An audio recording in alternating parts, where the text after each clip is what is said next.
Hello, day 9 of my training. I did not run this morning. Puyat kasi ako, 3 in the AM na ako nakatulog. And I realized also this past days or more than a week ng bali training ko, laging kulang ang tulog ko. Usually nakakatulog ako 1, 2 AM. Then tumatakbo ko 6, 7 AM. Medyo kulang sa tulog.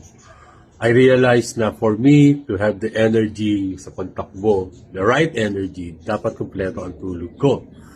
So, I will try na sa hapon tumakbo, late afternoon, para mas may energy ako. And then, after that, tsaka ako din weightlifting, para din mas makatulog ako sa gabi. I need to adjust my body sleeping. It is related yung body clock ko sa nature ng work ko before, although it's been a long time ago.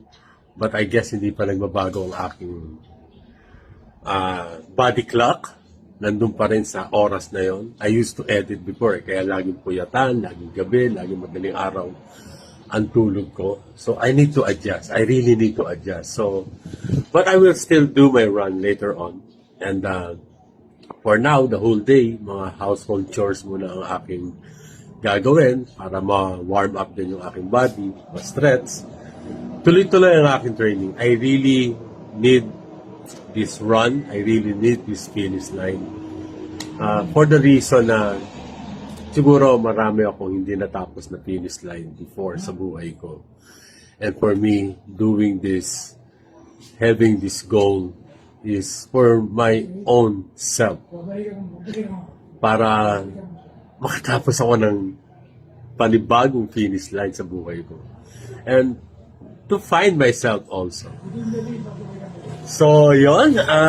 Again, it's a good day. It's Tuesday. It's the 9th day of my training. I will still do my training, my goal, my finish line later.